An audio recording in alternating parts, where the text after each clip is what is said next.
João Renato, pode soltar a tela aí, meu queridão. O que a gente aprende, amados, com os discípulos de Jesus é que todos eles, ou para não ser tão generalista, grande parte deles tinham seus medos, eram medrosos. Viviam em desespero de alma na maior parte do tempo. Não confiavam no Senhor como deveriam. Eram fracos.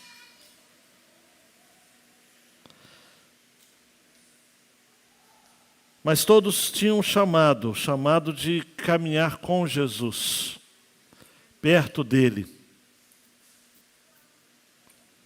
Hoje, lendo algo mais sobre os discípulos, um escritor disse algo muito interessante. Ele disse, olha, Jesus tinha uma capacidade extraordinária de atrair pessoas para si. Por isso que no meio de tanta gente que o seguia, ele fez questão de chamar 12 para caminharem com ele mais de perto.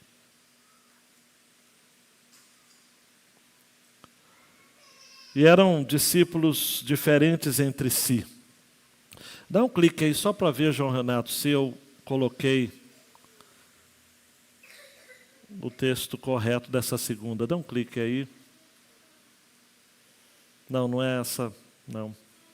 Então pode deixar essa sem apresentação, por favor, porque eu pensei que eu tinha colocado e não coloquei então. O texto que eu quero que você esteja abrindo é Lucas 9, 57 a 62.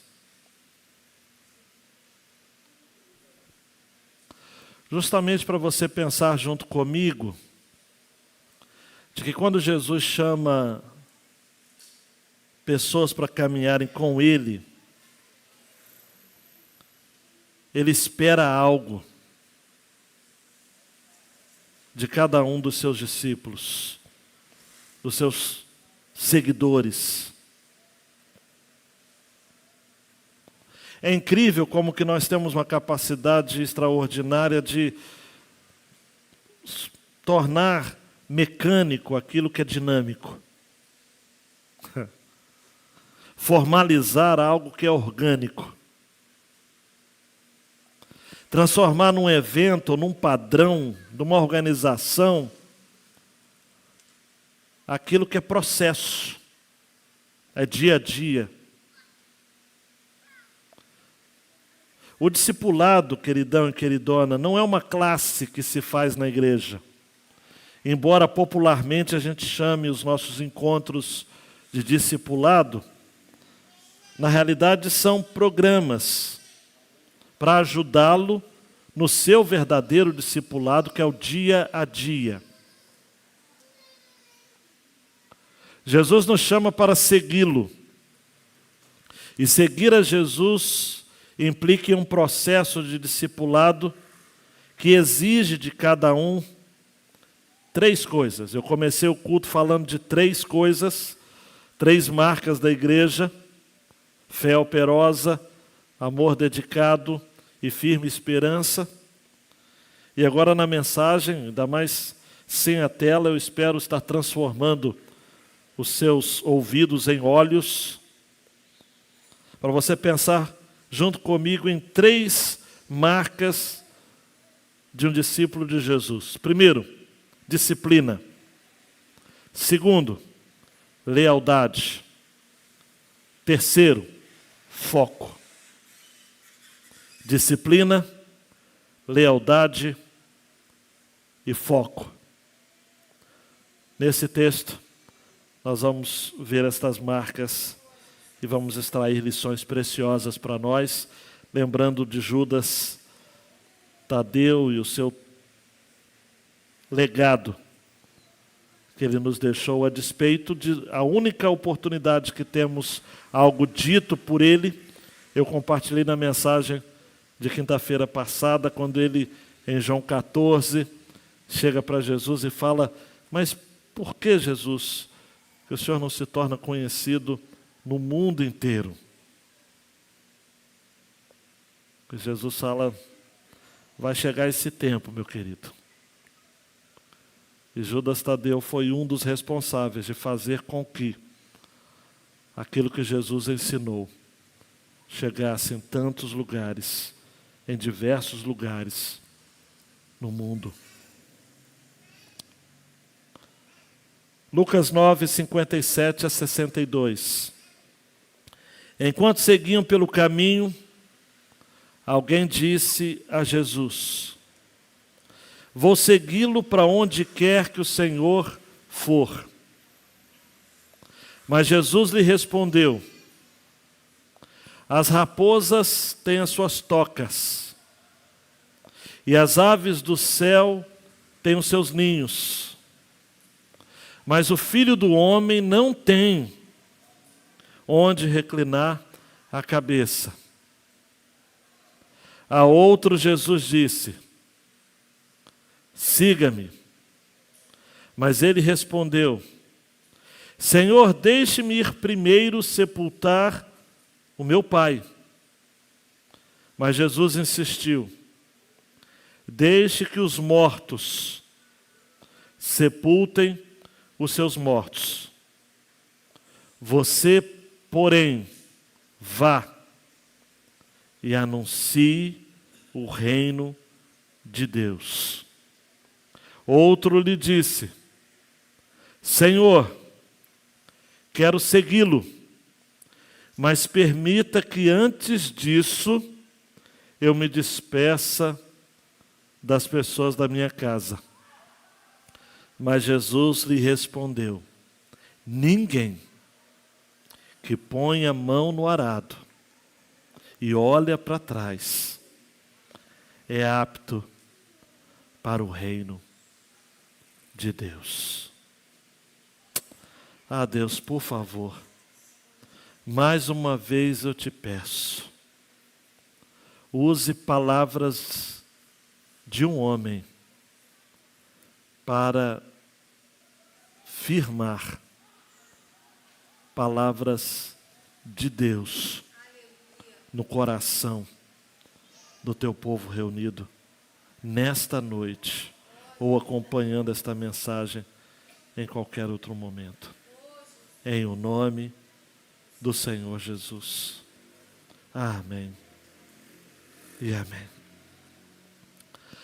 Nós não sabemos precisar qual foi o tempo que Judas Tadeu foi chamado.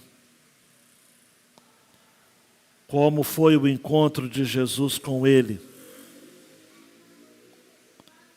Sabemos que ele era filho de Tiago.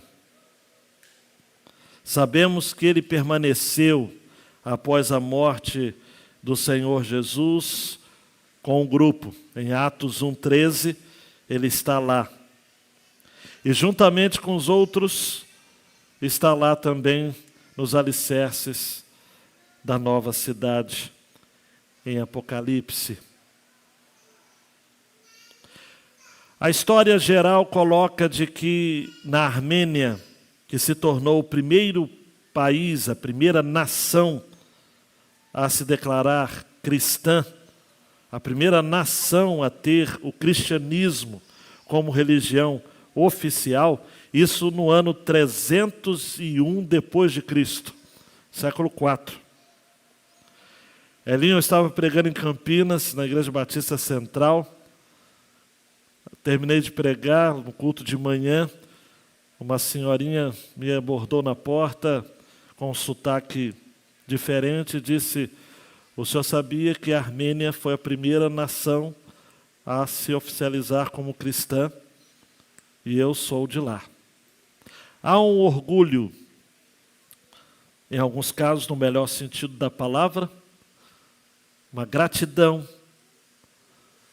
de ter a Armênia como sendo, de fato, tendo esse marco. Isso lhe custou muito.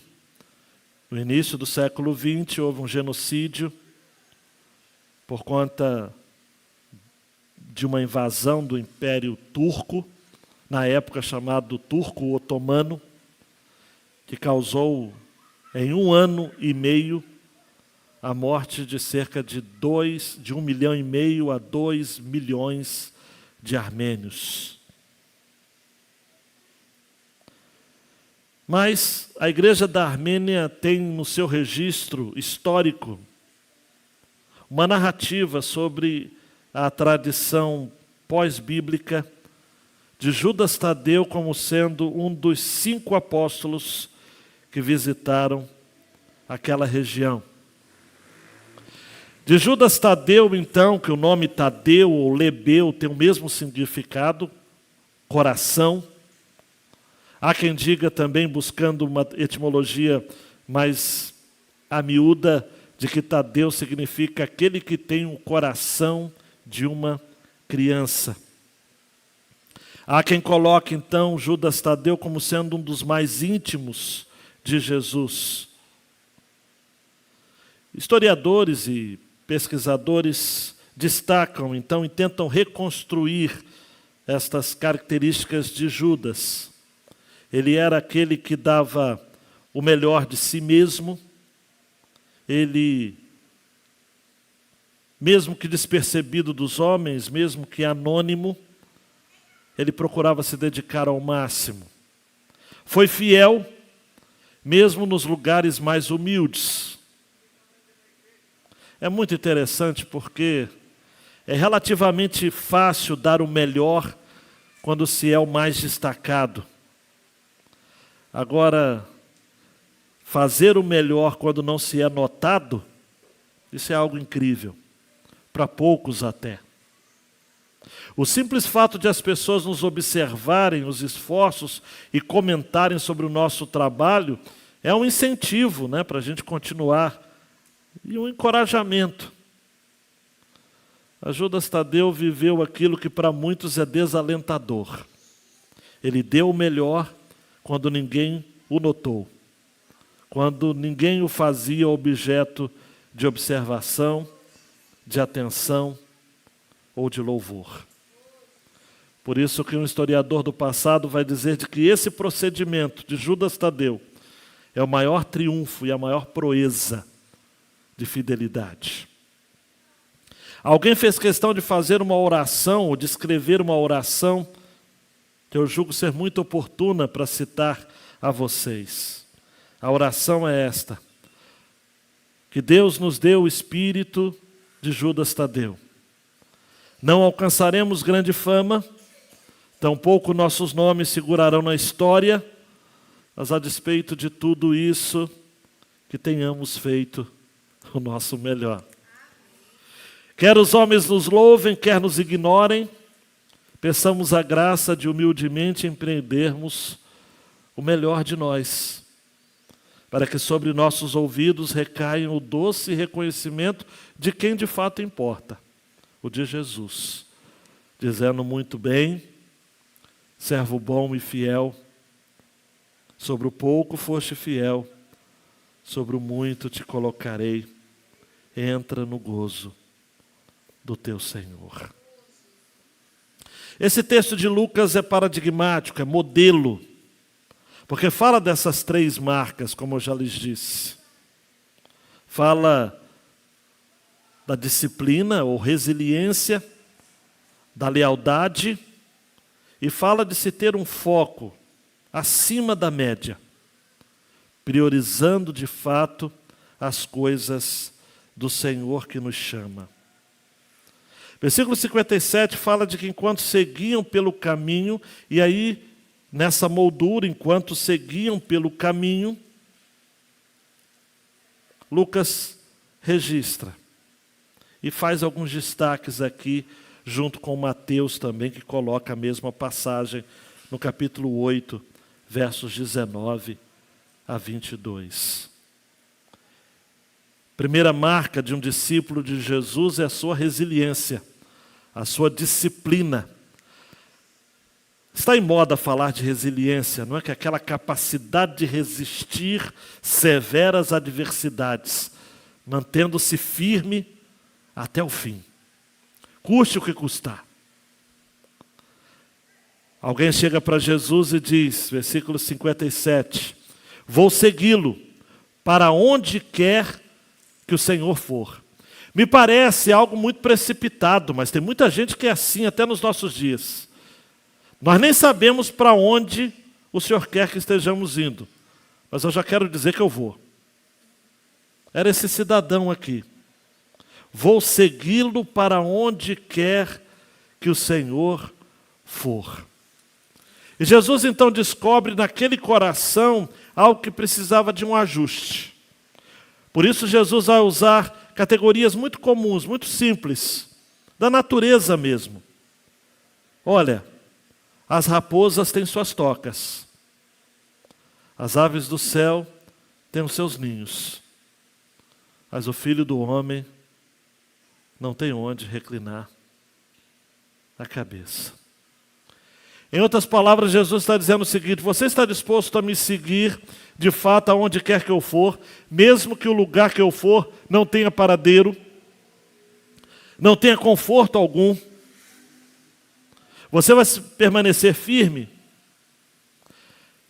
No dicionário online, resiliência tem a ver com a capacidade de se adaptar. Jesus está perguntando isso. Você está disposto a ser resiliente, a se adaptar às circunstâncias ou a se recuperar diante de situações tensas? Lembrando que resiliência também é um termo da física, né? Que é a elasticidade que faz com que certos corpos deformados voltem à sua forma original. Esse cidadão tomou a iniciativa, ele se ofereceu para seguir, ele cumpre o protocolo.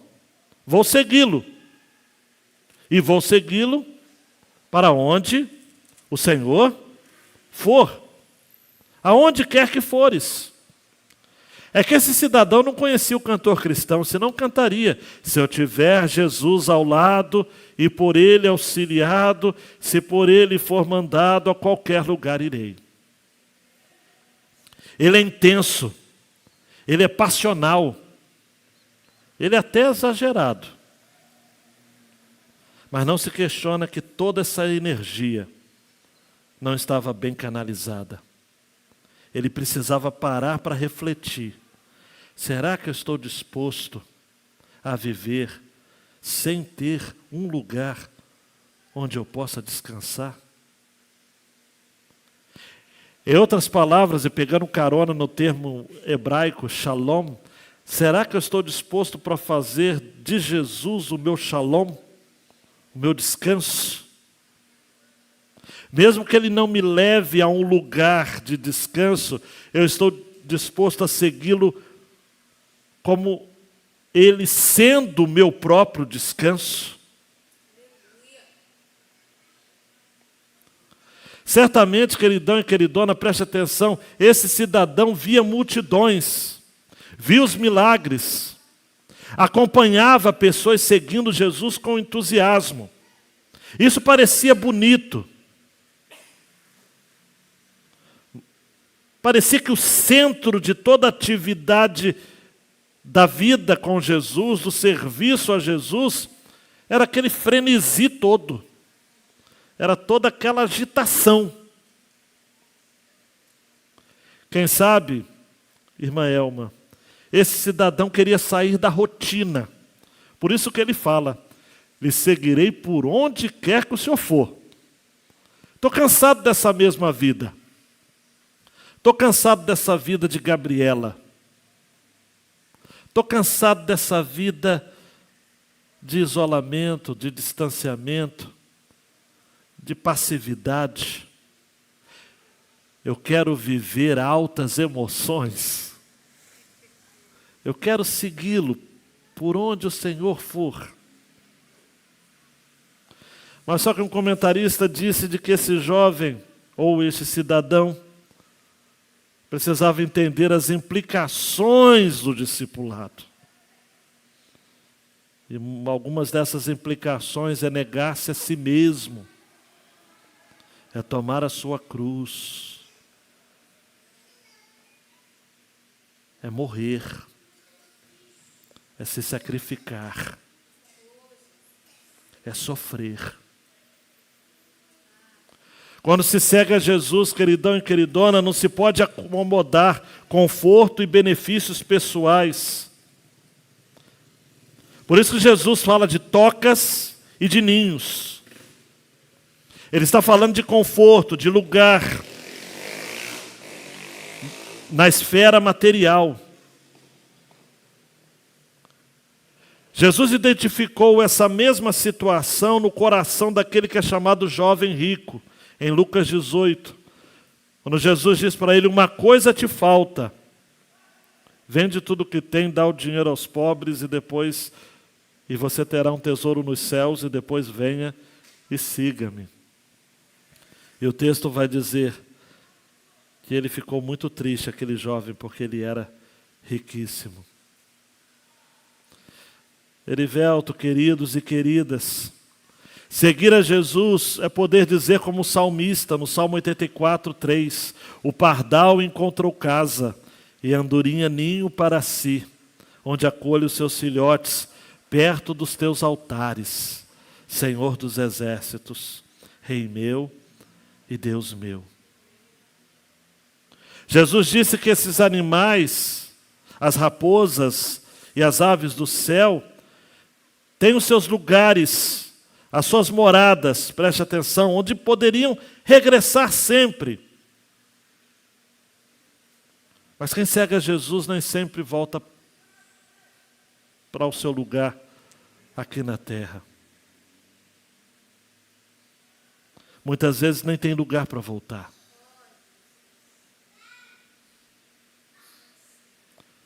A maioria das pessoas, amados e amadas, que seguem a Jesus, infelizmente, seguem a partir dessa postura.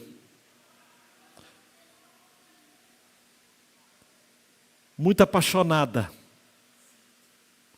mas com pouca reflexão. Seguem por emoção. Seguem como que pensando assim, não sei se você vai entender isso, mas eu vou lhe dizer em nome de Jesus, como se pensasse o seguinte: poxa, Jesus está precisando de mim, cara. Eu vou segui-lo. Mas Jesus não precisa da sua compaixão, muito menos da sua companhia. Você, na verdade, deve sentir pena de você mesmo. Isso se você tem um lar que lhe prende quando Cristo lhe chama para ir até os confins da terra por Ele e com Ele. Nada pode lhe prender. Ele era o Filho do homem, diz o texto. Segundo Daniel, ele era o Filho do homem, o dono de todas as coisas. Daniel capítulo 7. Mas mesmo assim, como Filho do homem, ele não tinha reclinado a cabeça, por quê? Porque ele não precisava de nada que este mundo podia lhe dar. Sua visão era para além desta vida. Você está disposto a ter uma visão para além desta vida? Se tenho de perder, como Lutero escreveu, família, bens, poder, mesmo que a vida vá, você está disposto a aguardar pelo reino, a esperar por Ele, aquilo que só Ele pode lhe dar? Ou você está por demais apegado às coisas deste mundo?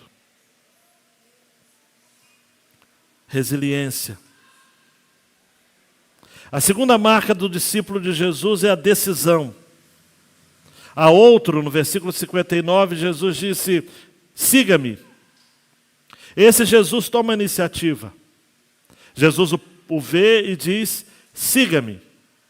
O mesmo que ele havia dito a Mateus, que rapidamente, deixando a coletoria, o seguiu. Mas esse cidadão aqui disse: Senhor, versículo 59, deixe-me ir primeiro sepultar o meu pai.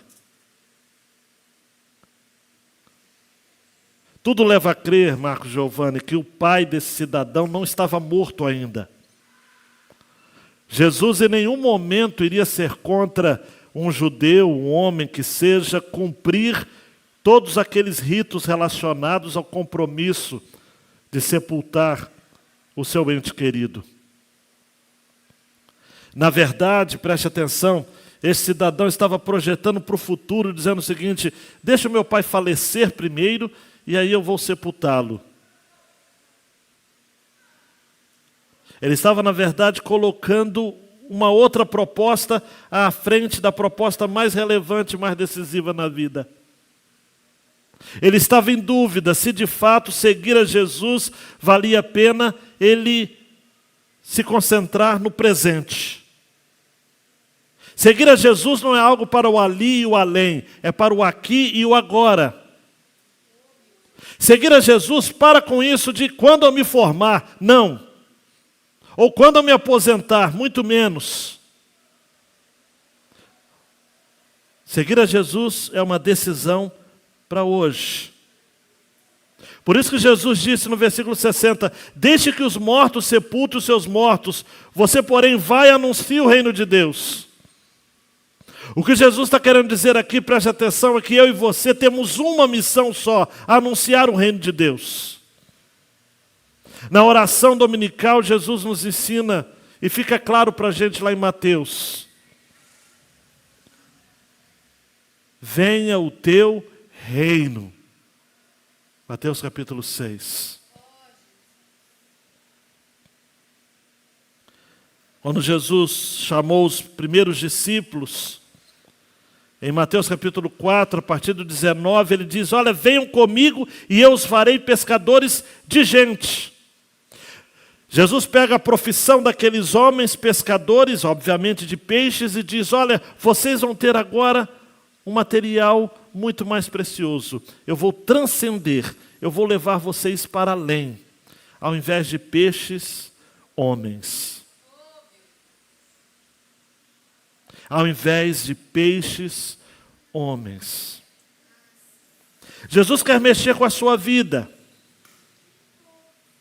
Jesus quer mexer com as suas prioridades. Repare que a ideia desse cidadão está completamente errada, porque ele diz: deixa-me ir primeiro sepultar o meu pai. Se Jesus não for o primeiro, se seguir a Jesus não for o primeiro projeto da sua vida, não me venha dizer que ele é alguém relevante ou importante para você. Absolutamente. As palavras Senhor e eu primeiro são totalmente opostas. Você precisa escolher uma coisa ou outra.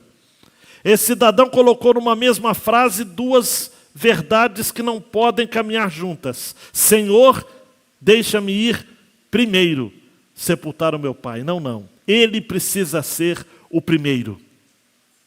Paulo vai dizer a Timóteo, lá em 2 Timóteo 2, 3 e 4, olha, participe dos meus sofrimentos como bom soldado de Cristo Jesus, e nenhum soldado em serviço se envolve em negócios desta vida, porque o seu objetivo é agradar aquele que o recrutou. Logo, esse cidadão estava com um problema de agenda. Deixe-me primeiro ir sepultar meu pai. A agenda desse cidadão era de morte. Jesus disse: não, a sua agenda deve ser anunciar o reino de Deus. Você precisa falar da vida. Você está esperando a morte chegar, como diria Raul Seixas, com a boca arreganhada, cheia de dentes. É preciso que você pare, redefina a sua vida. Eugene Peterson traduziu assim na sua paráfrase: as coisas mais importantes primeiro, e a prioridade é a vida, não é a morte. A vida é urgente. Anuncie o reino de Deus. Eu não sei, queridão e queridona, como é que está a sua agenda. Eu não sei necessariamente se você hoje estivesse submetendo a sua agenda a Jesus, você teria muitas coisas que você tem colocado primeiro.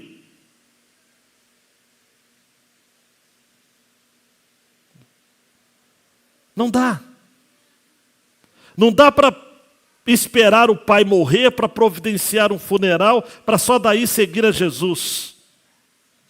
Não dá para seguir a sua vida normal até agora e depois então pensar no futuro em anunciar o reino de Deus. Não! O reino é agora. O reino é agora. O reino está presente. Porque o rei está entre nós. Pense comigo que Jesus, quando entra na cidade de Jerusalém, de forma humilde, montado num jumentinho no domingo de Ramos, ele estava proclamando oficialmente de que o rei estava ali. E as pessoas não tinham escolha, ou outra escolha, a não ser seguir o rei. Seguir o rei. O primeiro ato do rei Jesus em Jerusalém foi fazer uma limpeza no templo. É assim também nas nossas vidas. Ele quer mexer com as suas prioridades espirituais. Ele quer tirar os vendilhões que existem dentro de você. Ele quer tirar aquelas tramóias sedutoras do vil metal que ainda escraviza o seu coração. Quando Jesus expulsa os cambistas do templo, ele estava purificando o culto, a ponto dele dizer: a minha casa será chamada casa de oração. E vocês têm transformado em covil de salteadores. Ao invés de casa de oração, vocês transformaram a minha casa em casa de exploração. É preciso, queridão e queridona, tomarmos uma decisão. Nada pode estar à frente de Jesus e do seu reino. Aquele cidadão que disse: deixe-me primeiro sepultar meu pai, Jesus disse: vá e anuncie o reino de Deus. Vá. Você acha que o seu problema, a sua tensão, a sua limitação, ela é grande o suficiente para lhe impedir de caminhar? Não é. O que falta é decisão. Decida pelo reino.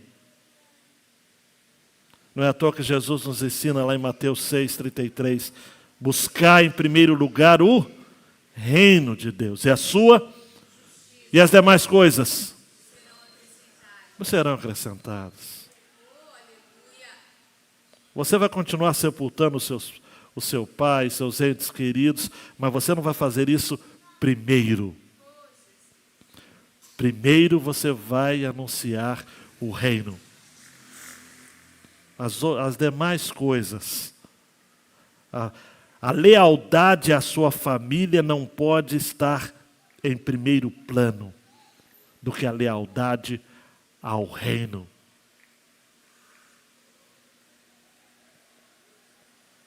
E terceiro e última marca de um discípulo: foco. Versículos 61 e 62. Outro lhe disse: Senhor, quero segui-lo. Mas permita que antes disso eu me despeça das pessoas da minha casa. Mas Jesus lhe respondeu: ninguém que põe a mão no arado e olha para trás é apto para o reino de Deus. A semelhança do primeiro, ele se prontificou. Quando a gente lê apenas o versículo 61 no início, a gente fica empolgado. Quero segui-lo. Ao longo de 31 anos desta igreja, 30 anos que eu estou aqui, amados, eu já ouvi muitas e muitas vezes pessoas chegando e falando: quero segui-lo. Mas ele disse: deixe-me despedir dos meus familiares. A ideia aqui dos familiares amados e amadas era de que ele ainda tinha seu coração nas coisas relacionadas à sua fidelidade familiar. Como a mulher de Ló, esse cidadão ainda estava inclinado a olhar para trás, mesmo com Sodoma e Gomorra em chamas. Esse cidadão não entendeu aquilo que Jesus disse em Mateus 10, 37 e 38. Quem ama o seu pai ou a sua mãe mais do que a mim, não é digno de mim. Quem ama o seu filho ou a sua filha mais do que a mim, não é digno de mim. E quem não toma a sua cruz e vem após mim, não é digno de mim. Jesus é taxativo com esse cidadão. Eliseu não foi tão taxativo, mas também precisou chamar a atenção. Elias o encontrou e ele estava cuidando de bois, está lá em 1 Reis 19, 19 a 21, 12 juntas de bois, e ele estava com a 12ª, Elias passa por ele, lança a capa, ele deixou os bois, correu após Elias, e ele disse para Elias, deixe-me beijar a minha mãe, o meu pai e a minha mãe, e então te seguirei. Elias disse, vai e volta, pois que te fiz eu. E ele voltou. Tomou a junta de bois, quem conhece a história sabe que ele fez o quê? Os matou. Ele não queria vínculos com o passado. E com os aparelhos dos bois cozinhou as carnes, deu ao povo que comer aquele churrasco farto, e se levantou e seguiu Elias e o serviu. Olhe para mim. Aquelas 12 juntas de bois era tudo que Eliseu tinha. Dali ele tirava o seu sustento e planejava se sustentar a curto, a médio, quiçá a longo prazo. Mas de repente o Senhor lhe chama através de Elias. Ele recebe sobre si a capa de Elias e ele diz, olha, vou dar um beijo no meu pai, na minha mãe, agradecer, vou voltar, sacrifico tudo porque eu não quero ter nada que me prende mais nesta vida. Agora quem vai me sustentar é o Senhor. Lealdade absoluta. É o que Jesus falou, se alguém vier a mim não aborrecer a seu pai ou a sua mãe, mulher, filhos, irmãs e irmãs, ainda a própria vida, não pode ser meu discípulo. Repare comigo, queridão, queridona, por favor, pelo amor que você tem ao Senhor, não pode ser. Jesus disse, olha, ninguém que põe a mão no arado, aquele instrumento para se trabalhar a terra, para se arar a terra, preparando para a semente, ninguém que pega a mão no arado vai olhar para trás, porque é um trabalho perigoso, é um trabalho que exige dedicação total. E quem põe a mão no arado e olha para trás, não é apto. Não dá para ser discípulo. Não pode olhar para trás. Para de olhar para trás. Uma das grandes tentações do povo de Deus em Êxodo, caminhando no deserto, era ter saudades dos panelões do Egito, dos melões, dos pepinos do Egito. E por isso que aquela geração toda morreu. Dos que saíram do Egito, apenas 2 homens entraram na terra prometida, Josué e Calebe. Não pode olhar para trás. Quem segue a Jesus não pode ficar pensando o seguinte: pô, mas quando eu estava no mundo eu fazia isso, eu fazia aquilo outro. Hoje em dia virou moda, não vou entrar muito em detalhes, você conhece, está acompanhando a mídia, né? Ah, quando eu era evangélica eu era oprimida, agora eu sou livre. As pessoas hoje estão vivendo assim, olhando para trás. Mas Jesus fala: ninguém que põe a mão no arado olha para trás é apto para o reino de Deus. Não olhe para trás. Temos que fazer como Paulo César na sua música: quem tem posto a mão no arado não pode mais olhar para trás, pois quem no arado põe a mão tem trabalho certo e perto, tem serviço e profissão. Queridão, queridona, não é questão de se entrar no reino, mas é de servir no reino. O discípulo precisa entregar o seu coração inteiramente ao seu mestre, como Judas Tadeu, como tantos outros discípulos de Jesus. Tem que se estar disposto a viver a vida cristã para sempre. E ser sacrificado se isso for preciso. Alguém já disse, queridão, que discipulado não é teste, não é simulação, não é treinamento. Discipulado é algo real. É para valer. Vá para casa com algumas indagações e, sobretudo, com algumas resoluções. A primeira delas é o seguinte: olha, mantenha a direção da sua fé, mesmo quando a velocidade dela for afetada pelas suas emoções. Mantenha a direção da fé, mesmo quando a sua velocidade for afetada por suas emoções. Vez por outra, amados e amadas, nós nos encontramos meio que lentos, receosos e hesitantes. Mas mantenhamos-nos firmes, como Paulo propõe em Filipenses 3,14, prossigo para o alvo, para o prêmio da soberana vocação de Deus em Cristo Jesus. E a última aplicação para você levar para casa: seguir a Jesus implica em sacrifícios. Há um preço a pagar. Segundo o Evangelho de João, que você acompanhou na mensagem passada, na noite da traição, Judas Tadeu ousou fazer uma pergunta. Está lá em João 14, 23, a resposta que Jesus deu a ele. Se alguém me ama,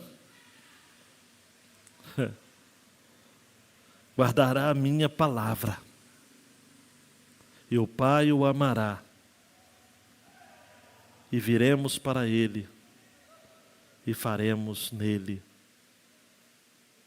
morada.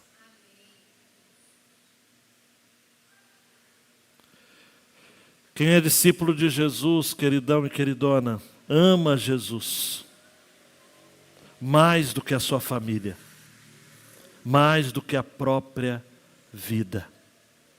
Imagine você como Judas Tadeu, seguindo a Jesus, no meio de uma grande multidão, mas estando mais perto dele, ouvindo a voz dele. Imagine que muitos deles poderiam ter ouvido de seus pais, de seus cônjuges, até mesmo da sua família, o seguinte: você precisa decidir, ou continua seguindo a Jesus, ou será banido de uma vez por todas dessa família. E eles ousaram dizer sim. Que você, meu queridão e minha queridona, ao se comprometer mais uma vez em ser discípulo, se comprometa com essas marcas também. De ser resiliente, confiando de que aquele que não teve onde reclinar a cabeça, hoje está no trono de glória e aguardando o tempo certo de aparecer na nuvem, para que todos os olhos vejam e todas as línguas confessem que Ele é Senhor. E Ele virá para nos buscar e para estarmos com Ele. Além da resiliência, tome a decisão de seguir a Jesus como o primeiro, de fazê-lo o primeiro de sua vida e de anunciar o reino de Deus até que Ele volte. E por fim, que a sua decisão de seguir a Jesus tenha foco, que você não olhe para trás, mas que você prossiga, crendo que aquele que começou a boa obra, Filipenses capítulo 1, aquele que começou a boa obra na minha e na sua vida, Ele a aperfeiçoará até o dia de Cristo. Abaixe sua cabeça, ore ao Senhor e diga que eu siga até o fim. Resiliência, decisão e foco. Talvez você nesta noite esteja precisando dessa definição para retornar, para caminhar mais perto dEle. Talvez você precise dessa definição para se afirmar ainda mais. Não desista. Deus manda dizer a você: prossiga, confie. Eu estou fazendo morada em você. O que Jesus disse a Judas Tadeu. E continua valendo para mim e para você. Como Ele é, nós o veremos e seremos semelhantes a Ele. Como diz a primeira carta de João. Deus, obrigado por esta palavra. Obrigado por esse despertamento. Pelo teu povo que veio receber esta palavra. Que ao sair daqui, cada um esteja firme, resoluto, em fazer do discipulado algo que seja marcado pela resiliência, pela decisão e pelo foco. Que isso seja verdade nas nossas vidas, em o nome do Senhor Jesus. Amém e amém. Ore silenciosamente, queridão e queridona, pedindo a Deus para que de fato confirme esta palavra no seu coração.